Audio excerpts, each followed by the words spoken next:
Ça, c'est le site web que je viens de terminer pour un client. Et dans cette vidéo, je vais vous montrer comment vous pouvez faire pareil. Même si vous y connaissez rien en programmation et que vous pensez que vous n'avez aucune créativité, je vais vous proposer un plan en 5 étapes pour créer votre propre site web qui soit visuellement attractif, mais surtout qui génère des clients. Alors, ça va pas être un tuto technique parce qu'aujourd'hui, les outils pour créer des sites web, il y en a plein et il y en a des nouveaux qui arrivent tous les jours. Par contre, le processus pour créer un site web, lui, il change pas trop. Donc mon but, ça sera que même si vous voyez cette vidéo dans 5 ans, vous arrivez quand même à en tirer de la valeur. Aussi, je vous conseille de vous poser, de prendre des notes parce que ça va être une vidéo assez dense. Mais si vous la suivez avec attention, je vous promets qu'à la fin, vous aurez tout ce qu'il vous faut pour créer un site de A à Z et vous aurez plus qu'à appliquer la méthode. Ok, c'est parti. Alors, pour créer un site web, avant même de réfléchir au code ou au design ou quoi que ce soit, la toute première étape, ça va être de définir une stratégie.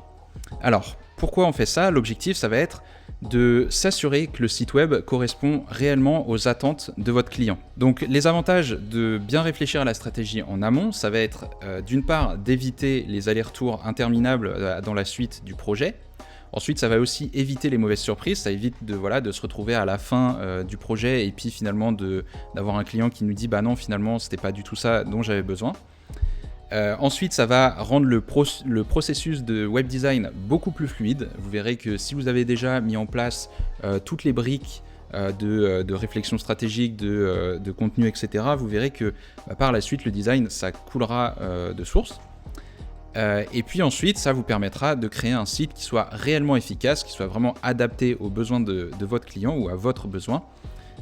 Contrairement à juste faire un site un peu à l'instinct, au talent, où là, finalement, on se retrouvera peut-être avec quelque chose qui sera peut-être joli, mais qui ne répondra pas clairement à une attente précise. Donc, pour définir la stratégie, on va avoir quelques questions à se poser.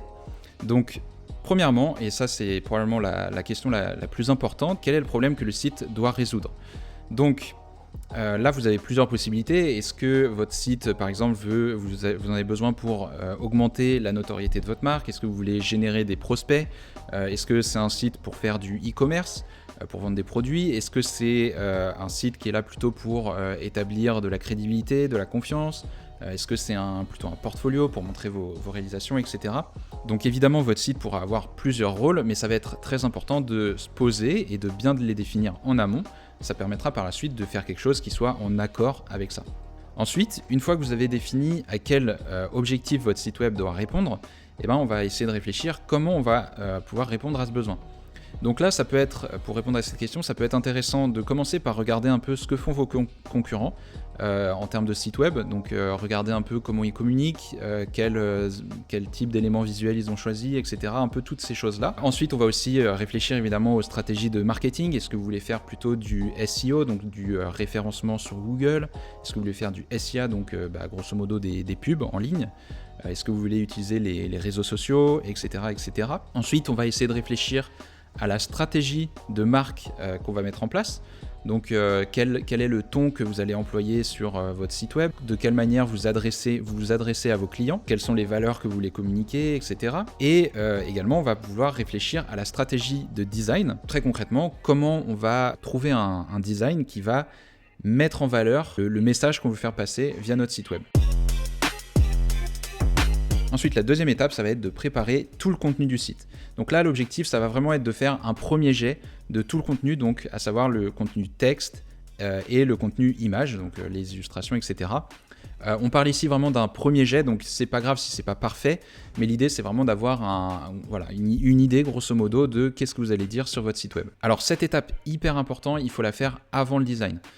Pourquoi? Tout simplement parce que je vois beaucoup de gens qui essayent de faire des sites qui claquent visuellement, qui sont vraiment très sympas, mais il ne faut jamais oublier que la forme vient uniquement soutenir le fond. Si vous avez un fond tout pourri, votre site web ne va pas convertir des gens en clients, et donc c'est très important de d'abord réfléchir au contenu, au fond, et ensuite on vient le mettre en forme, on vient le sublimer avec le design. Donc si vous commencez par ça, vous allez vraiment pouvoir prendre le temps de vous concentrer et de créer un message qui soit percutant. Et évidemment, ça va aussi éviter les allers-retours par la suite. Donc, c'est-à-dire que imaginez que vous n'avez pas trop idée de quel est le contenu que vous aurez sur votre site. Vous commencez à faire le design d'une page, etc. Et puis là, vous vous rendez compte que y a une section où vous avez pas prévu beaucoup d'emplacements pour le texte. Et en fait, vous avez un texte hyper long. et donc il va falloir que vous revoyiez votre design, ce qui n'arrivera pas évidemment si vous commencez par mettre en place tout le contenu. Après, il vous suffira de broder entre guillemets le design autour du contenu. Alors, qu'est-ce qu'il faut inclure dans cette étape? Première chose, on va essayer de définir quelles sont les pages qu'il va y avoir sur le site. Bon, ça paraît évident, mais voilà, si vous avez besoin d'une page, probablement une page d'accueil, une page à propos, une page de contact, peut-être une page où vous détaillez vos services, etc. Donc, prenez le temps de bien détailler chaque page et sur chaque page, expliquez quelles seront les sections qui apparaîtront dessus. Ensuite, pour chaque section, vous allez préparer le contenu texte. Et là, je le répète, mais votre texte, c'est pas grave s'il n'est pas totalement, s'il n'est pas parfait. L'important, c'est surtout d'avoir une idée visuellement de quelle place le texte va occuper sur le site. Ensuite, ça peut être pas mal de commencer à préparer vos images et vos illustrations pour le site web. Typiquement, si vous avez un client qui a fait un photoshoot d'entreprise, eh ben, vous pouvez déjà prendre ces images-là et, et commencer à réfléchir comment vous les intégrerez dans vos sections. Et enfin, vous pouvez aussi inclure des wireframes et des user flow. Donc, ça, très concrètement, c'est, vous savez, c'est comme des maquettes. Vous allez dessiner le site web, mais vous allez le faire de manière ultra schématique, simplement avec des traits, vous allez laisser en noir et blanc, et vous allez éventuellement utiliser des petites flèches pour montrer quel est le parcours utilisateur qui est attendu. Donc voilà, si la personne doit cliquer sur un bouton, vers quelle page elle sera renvoyée, etc. Ça, vous pouvez le faire, mais à mon avis, c'est pas nécessaire dans tous les cas. Si vous avez un site plutôt standard, un site vitrine ou un petit site d'entreprise, je pense que c'est pas quelque chose qui est forcément nécessaire. Par contre, si vous avez tout de suite un site avec une partie un peu plus application, avec de la logique complexe derrière, là ça devient vraiment important de le faire. Je fais juste une petite pause. Si vous trouvez ces conseils utiles, n'oubliez pas de liker la vidéo et de vous abonner à la chaîne. Ça m'aide énormément et ça me permettra de continuer à partager des conseils autour du web design avec vous. Merci beaucoup et maintenant, retour à la vidéo. Ensuite, étape 3, ça va être de créer votre design system. Donc l'objectif de cette étape, ça va être de déterminer les règles à suivre pour votre design. À quoi ça sert? Eh ben, un design system, en fait, ça vous permet de garantir la cohérence sur l'ensemble de votre site. Et qui dit cohérence dit site qui a une apparence professionnelle. Et qui dit apparence professionnelle dit site qui crée de la confiance pour vos visiteurs. Et donc, qui dit confiance, dit visiteur qui se transforme en client. Alors, c'est vrai que d'un point de vue extérieur, quand on voit un site web avec un design réussi, on peut penser que voilà, c'est l'œuvre de quelqu'un qui débordait de créativité. Généralement, on va se dire, bah voilà, c'était un artiste qui l'a fait, quelqu'un qui avait beaucoup de talent. Donc ça, c'est ce qu'on pense. Et évidemment, ça peut être un peu décourageant parce que si vous pensez que vous n'avez aucune créativité, eh ben, vous pouvez vous dire que tout simplement, le design, c'est pas fait pour vous. Sauf qu'en réalité, la créativité, c'est plutôt un muscle. Donc, qui dit muscle, dit évidemment que vous pouvez le travailler. Donc, c'est plutôt une bonne nouvelle. Et si vous êtes encore débutant, si votre muscle de la créativité n'est pas encore très développé, eh ben, vous pouvez quand même vous en sortir parce que, en fait, un design réussi, c'est à 80% dû à un process qui est suivi rigoureusement. Évidemment, les 20% restants, ça va être de l'expérience et puis peut-être une touche artistique.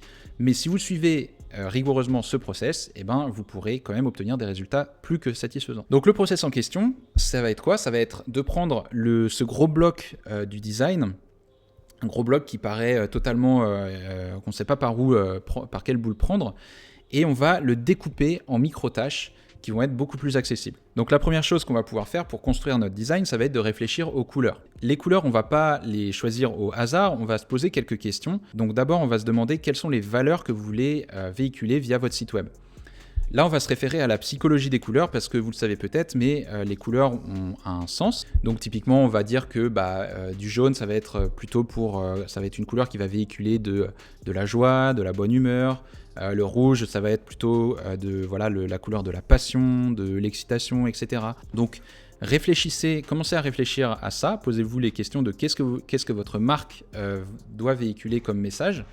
Et déjà, vous allez pouvoir choisir une palette de couleurs en fonction de ça. Une fois que vous avez ça en tête, vous allez pouvoir préciser votre palette de couleurs. Donc là, il y a quelques couleurs dont on va avoir besoin systématiquement sur un site web.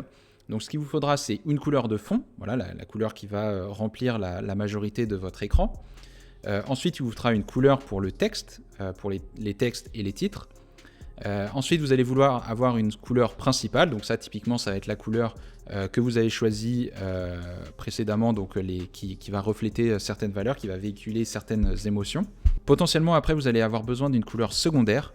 Donc, c'est pas du tout obligatoire. Moi, j'ai même tendance à penser que plus vous faites simple, donc moins vous avez de couleurs, mieux c'est. Ensuite, une couleur d'accent, donc ça va être la couleur, une couleur assez importante qui va venir apporter un contraste. Donc typiquement, ce sera la couleur que vous utiliserez sur vos boutons, peut-être sur vos liens, etc.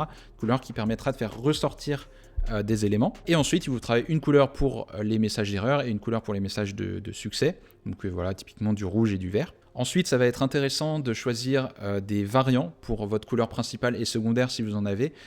Donc ça va être typiquement tout simplement un variant un peu plus sombre ou un peu plus lumineux de votre couleur principale. Et enfin, vous aurez besoin de choisir un variant pour votre couleur de texte. Ça va être typiquement quand votre texte sera utilisé en tant que placeholder, en tant que label, ou dans les états inactifs, actifs, etc. sur un formulaire par exemple. Ensuite, vous allez vouloir réfléchir à la typographie. Donc un peu comme les couleurs, la typographie, ça va être hyper important parce que ça va un peu définir l'ambiance que vous voulez pour votre site. Donc qu'est-ce que vous voulez pour votre site? Est-ce que vous voulez plutôt quelque chose de fun, de sérieux, de sobre, d'excentrique, etc. Posez-vous cette question, répondez-y. Et selon votre réponse, vous allez voir que tout de suite, il y a des types de typographie, des types de police d'écriture qui vont plus ou moins fonctionner avec ce que vous voulez. Ensuite, moi, je vous conseille de choisir au maximum 2 typographies pour votre site. Donc une typo pour les titres et une pour les textes. Sachant que vous pouvez très bien garder une seule typo. Encore une fois, plus vous faites simple, mieux c'est. Simplement, voilà, si vous choisissez une seule typo, les titres, vous allez peut-être les mettre en gras ou peut-être les mettre plus gros, voilà, pour différencier des textes. Ensuite, vous allez vouloir noter les tailles de typographie que vous allez utiliser sur votre site. Donc les tailles du texte, évidemment, la taille de base, mais aussi les tailles des titres, donc que ce soit les titres de niveau 1, 2, 3, 4, 5, etc.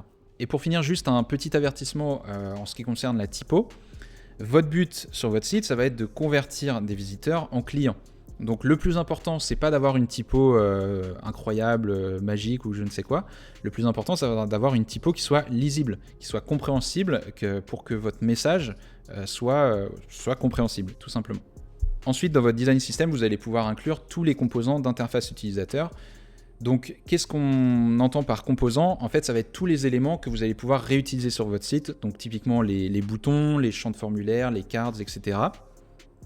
Donc, pour chacun de ces composants, vous allez définir un style. Donc, la couleur, la typo, les espacements, voilà, à quoi ça ressemble, grosso modo. Et ensuite, vous allez vouloir préciser les états de ce composant. Donc, typiquement, si vous avez un bouton, comment il se comporte quand il est de manière normale, comment il se comporte quand on le survole avec la souris, quand il est actif, quand on clique dessus, etc.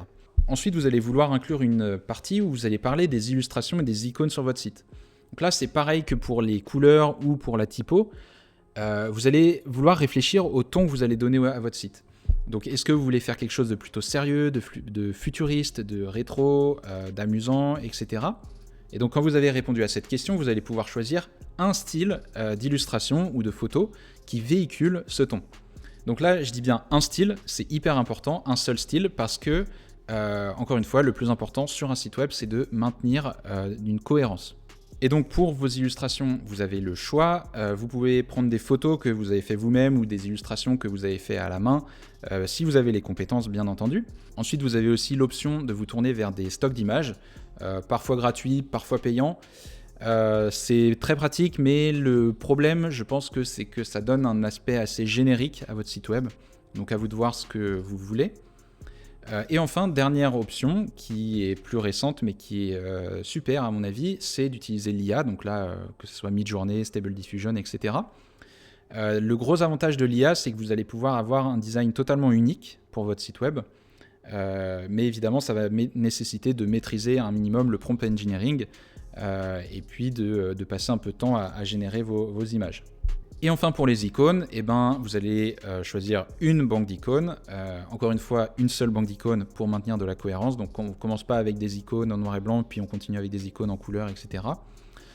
Et donc là, niveau banque d'icônes, vous en avez plein. Je vous en ai mis quelques-unes, Font Awesome, Lucid Icons, Icon Park. Mais il y en a plein d'autres. À vous de choisir celle qui, encore une fois, colle le plus au ton que vous voulez véhiculer avec votre site web. Et enfin, dans votre design system, une partie très importante, ça va être de parler de la mise en page. Donc la mise en page, c'est là où vous allez notamment établir les grilles et les marges pour structurer votre contenu. Donc vous allez définir toutes les règles que vous allez utiliser pour définir les espacements et les alignements entre les éléments sur votre site. Alors ça peut sembler un peu compliqué, je vous conseille de ne pas non plus trop vous prendre la tête. En vrai, si vous voulez quelque chose d'assez simple qui fonctionne bien et qui vous permettra de ne pas vous tromper, partez sur un système de grille en base 4, c'est-à-dire que le plus petit espacement entre deux éléments sera de 4 pixels, et ensuite tous les espacements et toutes les tailles d'éléments sur votre site seront des multiples de 4. Donc par exemple, vous aurez une police de taille 16, des titres de taille 24, voilà, des espaces entre les images de taille 32, etc., etc. Si vous faites ça, le gros avantage, c'est que vous aurez une certaine cohérence sur votre site et ça vous permettra d'avoir un rendu qui fait professionnel sans trop faire d'efforts. Donc, si vous suivez bien ce process, vous aurez votre design system. Généralement, à ce moment-là, c'est un bon moment pour faire un premier point de validation avec votre client. Donc évidemment, n'allez pas simplement lui balancer le document comme ça. Moi, ce que j'aime bien faire, c'est par exemple de tourner une petite vidéo où je vais reprendre point par point chaque élément du design system et lui expliquer un peu les choix qui ont été faits. Et après, on en discute et là, vous pouvez prendre les premiers retours. Mais en tout cas, c'est hyper important de bien valider à ce moment-là, avant de passer à la suite, votre design system, parce que c'est ça qui va éviter tous les allers-retours à la fin et les mauvaises surprises.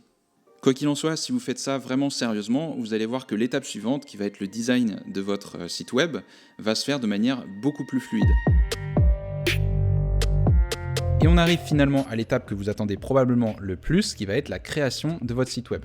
Vous allez voir que si vous avez été sérieux sur toutes les étapes d'avant, cette étape-là va être beaucoup plus fluide. Alors la première chose à faire, ça va être de choisir l'outil avec lequel vous allez travailler.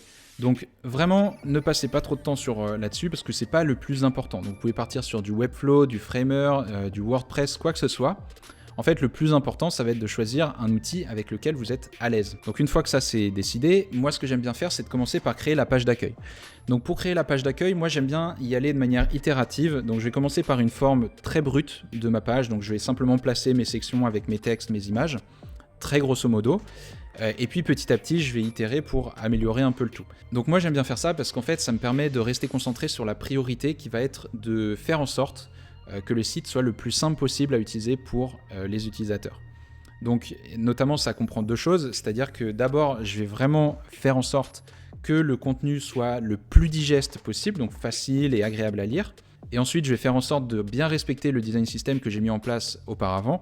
Et ça me permettra de garder la cohérence sur l'ensemble du site. Et dans un second temps, quand tout ça est respecté, alors seulement là, je vais essayer d'amener un peu plus l'effet wow.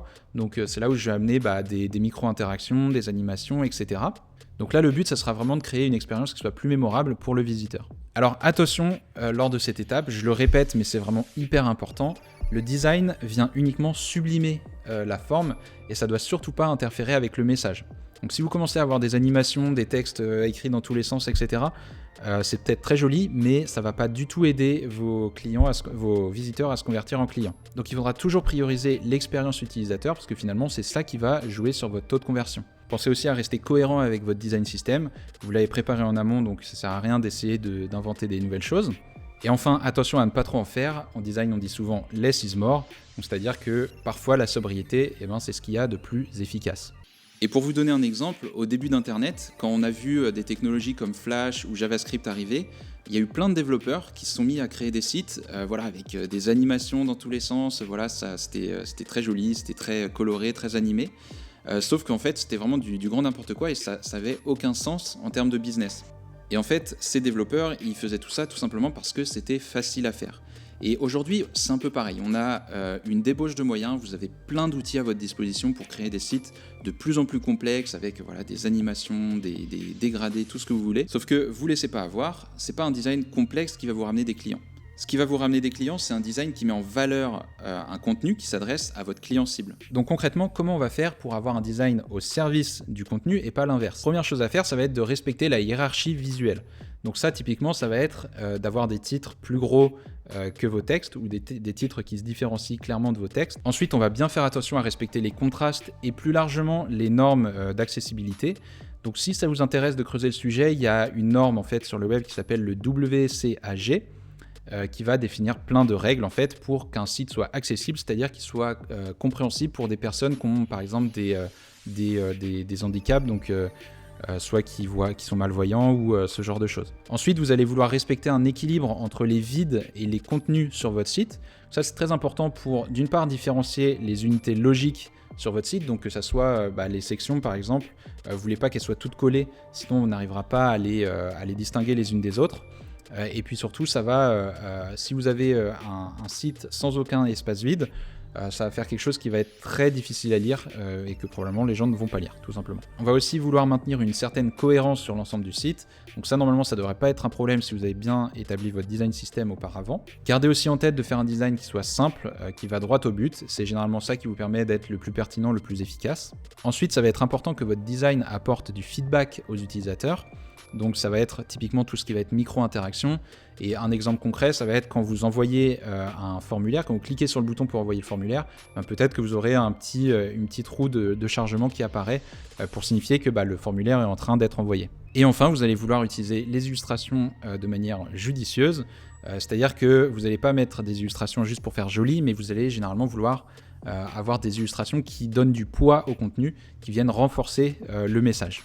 Voilà, donc une fois que votre page d'accueil est terminée, c'est un bon moment pour faire un deuxième point de validation avec votre client pour tout simplement confirmer que vous allez dans la bonne direction. Et une fois que vous avez validé ça ensemble, et là vous allez pouvoir passer au design des autres pages. Avant de passer à la suite, j'ai une petite annonce à vous faire. Si vous avez déjà un site internet et que vous aimeriez bien avoir des retours pour savoir comment optimiser votre design, vous pouvez remplir le formulaire sur mon site melicel.io/audit. Je vous ferai un petit retour vidéo dans les jours qui suivent où je vous explique point par point comment vous pouvez améliorer votre site web. C'est totalement gratuit, alors n'hésitez pas, je vous mets le lien dans la description. Ce qui nous amène à la dernière étape qui va être les finitions du site web. Donc là, l'objectif, ça va être simplement de tout préparer pour la mise en ligne du site. Donc finalement, c'est une étape assez simple puisque vous allez avoir une checklist qui vous suffira de suivre. Donc notamment, ce qu'il faudra faire, c'est commencer par faire un peu de ménage. Donc si vous avez des images, des plugins, etc. que vous n'utilisez pas sur le site, vous commencez par les enlever.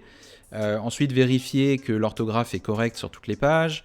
Faites en sorte que le site s'affiche sur toutes les tailles d'écran, que ce soit mobile, tablette, desktop, etc. Faites une petite optimisation SEO, donc vérifiez au moins que chaque page a une balise title, une balise description, que chaque image a un texte alternatif, que chaque page a bien une balise H1, etc. Vérifiez qu'il y a bien une sitemap présente sur votre site. Faites aussi une petite optimisation des performances, ça devient de plus en plus important. Donc pour ça, vous allez sur Google Page Speed Insight et vous faites une analyse de votre site web et vous allez voir que vous allez avoir un score et des différents conseils pour améliorer votre score. Et donc il vous suffira de suivre les conseils. Ensuite, faites en sorte aussi de vérifier un minimum la sécurité, donc faites en sorte que votre site tourne en HTTPS. Et puis éventuellement, si jamais vous avez besoin, vous pouvez installer des plugins de sécurité. Et enfin, n'oubliez pas d'inclure des pages légales. Donc typiquement, vous allez avoir besoin d'une politique de confidentialité, peut-être aussi de mentions légales. Et si vous êtes un site de vente, vous allez avoir très probablement besoin de conditions générales de vente. Évidemment, ce n'est pas une checklist qui est exhaustive. Selon votre cas d'usage et selon les outils que vous allez utiliser, ça peut varier un petit peu. Quoi qu'il en soit, si ça vous intéresse, je vais vous partager la checklist que moi j'utilise pour mettre en ligne un site web. Et donc je vous mets un lien directement dans la description pour la télécharger. Et pour terminer, une partie que je considère un peu bonus qui va être le rendu client. Alors pourquoi bonus? Évidemment parce que c'est une partie qui est utile uniquement si vous travaillez pour un client. Mais c'est quelque chose qui est hyper important parce que si vous le faites correctement, si vous passez du temps et des efforts sur augmenter la qualité de ce que vous délivrez, en fait ça va tout simplement augmenter la valeur perçue de votre offre, de votre service, et très concrètement c'est ce qui vous permettra de facturer plus cher. Et par ailleurs, c'est aussi quelque chose qui va augmenter drastiquement la satisfaction de vos clients. Alors, qu'est-ce qu'on va inclure là-dedans? Déjà, c'est pas mal de donner un accès complet à votre client, donc que ça soit accès évidemment au site, ça c'est évident, mais également aux différents outils que vous utilisez, donc les analytics, l'hébergement, etc. Ensuite, moi, ce que j'aime bien faire, c'est de fournir des petites vidéos de tutos. des petits tutos où voilà, je vais simplement expliquer voilà comment on se connecte au site, voilà comment on crée un article de blog, voilà comment on modifie une page, etc. Voilà une petite série de vidéos, comme ça en fait après votre client peut revenir à tout moment dessus, il n'a pas besoin de vous demander et il est autonome sur la gestion de son site. Ensuite, vous pouvez proposer une session de formation, donc ça vient en complément des vidéos tuto, mais c'est bien au moment où vous rendez le site, de proposer par exemple une petite heure, où vous allez prendre le temps avec votre client de passer en revue un peu tout le fonctionnement du site, comment on fait les choses, etc. Et pour finir, vous allez pouvoir inclure tout ce que vous jugez pertinent pour que le client soit autonome en fait sur son site. Donc là, ça peut être plein de choses, hein, vous pouvez être créatif. Mais typiquement, vous pouvez lui donner un petit guide pour lui expliquer comment on écrit des articles SEO. Vous pouvez lui faire un petit guide pour lui expliquer la stratégie marketing qu'il pourrait mettre en place, etc., etc. À vous d'être créatif là-dessus. Pour conclure, n'oubliez pas qu'un site web, c'est pas juste de l'esthétique. C'est d'abord une stratégie et une bonne exécution. Donc même si vous y connaissez rien en design, tant que vous avez un process précis et complet et que vous y tenez, alors vous serez capable de créer des sites web qui génèrent des clients. Gardez aussi en tête qu'un site, c'est un organisme vivant sur le web, donc il évoluera et s'adaptera avec le temps. Maintenant, c'est à vous de jouer, donc si vous avez des questions ou que vous avez besoin de conseils supplémentaires, n'hésitez pas à me le faire savoir en commentaire. Et par ailleurs, je vous rappelle que si vous voulez un audit gratuit de votre site web, vous pouvez vous rendre sur melicel.io/audit et je vous ferai un retour vidéo dans les jours qui suivent. Voilà, donc n'hésitez pas à liker la vidéo si vous avez appris quelque chose et pensez à vous abonner pour ne pas louper les prochaines. En tout cas, merci d'avoir regardé cette vidéo jusqu'au bout et à bientôt.